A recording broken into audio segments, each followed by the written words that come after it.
This is TTS Times Wire News, providing fast and efficient narrations of the latest news articles for those on the go. We upload every weekday at noon Eastern Standard Time.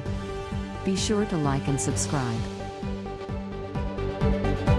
The Guardian. TheGuardian.com. Democrats call for possible action against NSO over Pegasus revelations. 4 Democrats in Congress tell Biden administration that such firms should be sanctioned and, if necessary, shut down. Stephanie Kirchgaessner in Washington at Skirchy. Tuesday, 27 July 21:03:55 Eastern Time. Democratic lawmakers in Washington have called on the Biden administration to consider placing NSO Group on an export blacklist, and said recent revelations of misuse reinforce their conviction that the hacking-for-hire industry must be brought under control.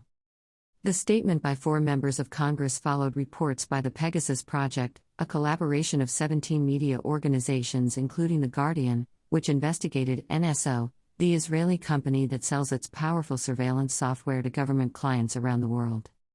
The leak at the heart of the Pegasus Project contained tens of thousands of phone numbers of individuals who are believed to have been selected as candidates for possible surveillance by clients of NSO.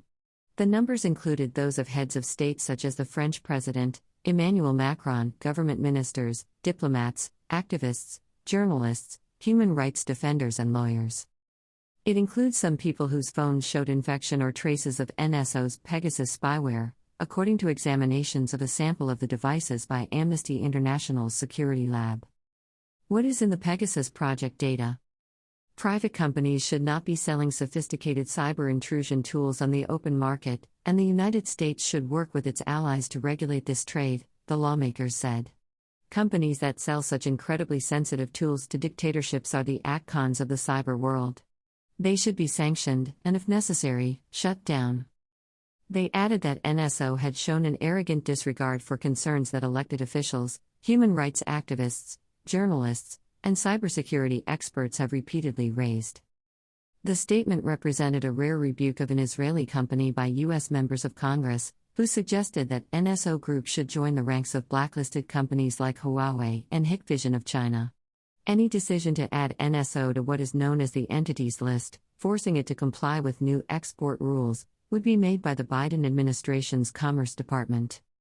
The statement was released by 4 influential lawmakers, Tom Malinowski of New Jersey, Katie Porter and Anna Eshoo of California, and Joaquin Castro of Texas.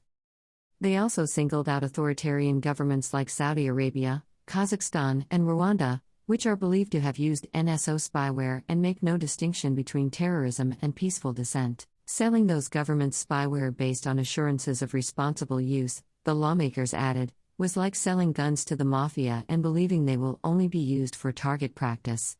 NSO has said it reviews its customers' human rights records before selling them spyware and that it has no visibility into how clients use its products after they are sold. When NSO's Pegasus spyware infects a phone, government clients can gain access to an individual's phone conversations, messages, photos, and location, as well as turn the phone into a portable listening device by manipulating its recorder.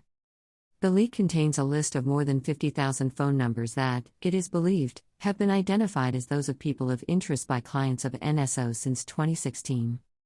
Conda. What is the Pegasus Project? The appearance of a number on the leaked list does not mean it was subject to an attempted or successful hack.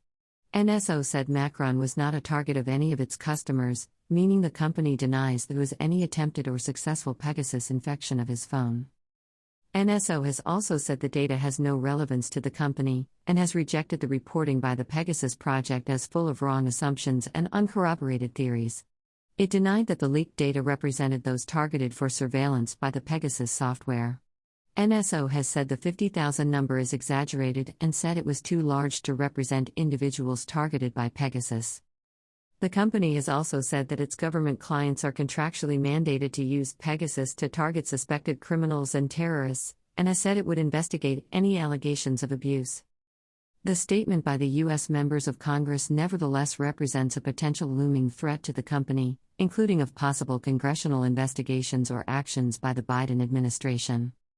Pointing to Pegasus Project media reports, the lawmakers called for authorities to investigate and assess the possible targeting of Americans, including journalists, aid workers, diplomats, and others, by the government clients using NSO's Pegasus software, and said the federal government needed to determine whether U.S. national security may have been harmed by deployment of the spyware.